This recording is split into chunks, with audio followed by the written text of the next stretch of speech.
Selamat siang, perkenalkan saya Anggi Jonathan Tampobulon, MPM 2023-4350-1353 dari kelas RI. Di video kali ini, saya mau menjelaskan proyek data mining saya dengan judul klasifikasi tingkat obesitas berdasarkan pola hidup menggunakan algoritma KKN. Obesitas adalah kondisi kelebihan berat badan yang dipengaruhi oleh pola makan, aktivitas fisik, dan kebiasaan kehidupan sehari-hari. Deteksi dini di tingkat obesitas penting agar bisa dilakukan pencegahan sebelum berkembang menjadi penyakit lain, seperti diabetes atau hipertensi. Karena itu, saya membuat model machine learning yang bisa memprediksi kategori tingkat obesitas seorang berdasarkan gaya hidupnya.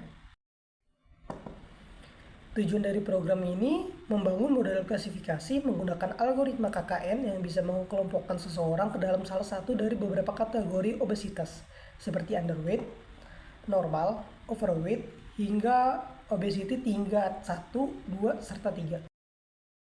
Jadi yang pertama kita mengambil datasetnya. Saya mengambil dataset dari Kaggle yang berjudul obesity level.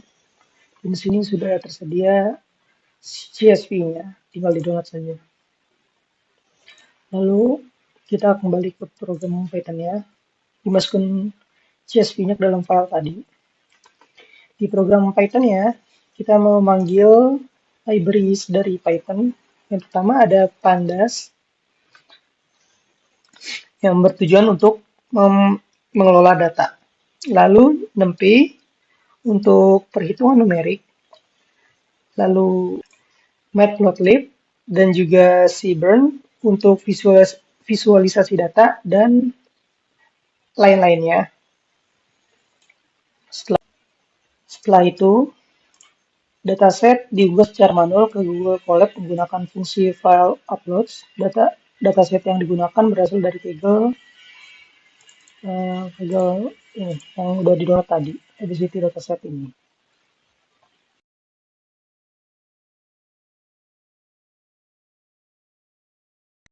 Selanjutnya, dataset dibaca menggunakan pandas dan fungsi panda read CSV, dan ini nama CSV-nya yang sudah kita upload tadi, sehingga setelah berhasil dimuat, saya menampilkan 5 data pertama untuk memastikan dataset berhasil dibaca dengan benar. Lalu data info dan juga data descript.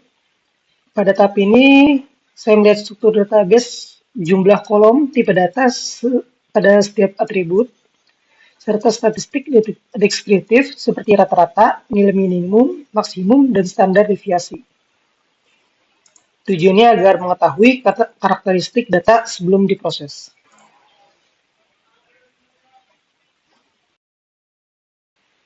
Selanjutnya, mengecek missing value. Dengan fungsi df is null sum. Pada tahap ini, program memeriksa apakah terdapat data yang kosong pada setiap kolom. Apabila terdapat missing value, maka data tersebut perlu ditangani karena dapat mempengaruhi hasil klasifikasi. Lalu dengan df duplicate sum ini dan drop duplicates, program akan mencari data yang sama persis. Jika temukan data duplikasi, maka data tersebut dihapus agar tidak menyebabkan model belajar dari data berulang sehingga hasil prediksi menjadi bias. Kebetulan di program ini terdapat data yang duplikat dan telah dihapus. Jumlah segini. Lalu dengan SNS Convert, program membuat grafik batang yang menunjukkan jumlah data pada setiap kategori tingkat obesitas. Grafik ini bertujuan untuk melihat apakah distribusi data antar kelas seimbang atau ada kelas yang jumlah datanya jauh lebih banyak dibanding kelas yang lain. Selanjutnya ada label recorder.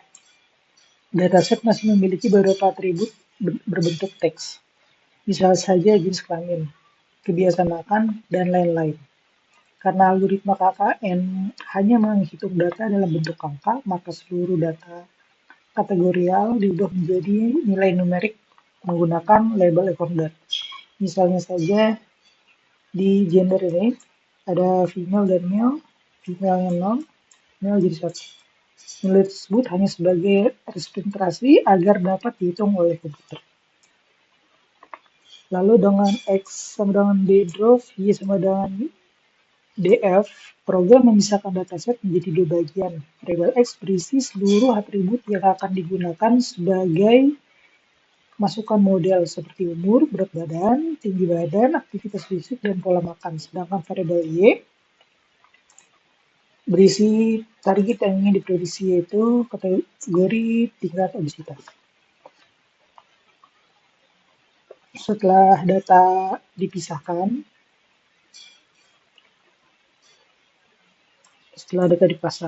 seluruh nilai pada variabel X dinormalisasikan menggunakan standar scalar. Hal ini dilakukan karena setiap atribut memiliki satuan yang berbeda. Sebagai contoh, berat badan sekitar 70 kilo, tinggi badan sekitar 1,7 meter, umur sekitar 25 tahun. Jika tidak dinormalisasikan, atribut yang memiliki angka lebih besar akan mempengaruhi perhitungan jarak algoritma KKN. Selanjutnya, pembagian data. Program membagi dataset menjadi dua bagian, sebanyak 80% digunakan sebagai data latihan untuk menguji model, sedangkan 20% digunakan sebagai data uji untuk mengukur kemampuan model dalam memprediksi data baru yang belum pernah dipelajari. Selanjutnya, pada bagian ini, model KKN mulai dilatih menggunakan data latihan. Nilai K ditentukan sebesar 5. Artinya ketika ada data baru, algoritma akan mencari 5 data yang paling dekat berdasarkan perhitungan jarak ekuivalen. Kategori yang paling banyak muncul di antara 5 tetangga tersebut akan menjadi hasil prediksi. Selanjutnya langsung melakukan prediksi. Setelah model selesai belajar, program mencoba memprediksi kategori obesitas pada data uji. Hasil prediksi kemudian disimpan dalam variabel Y-thread.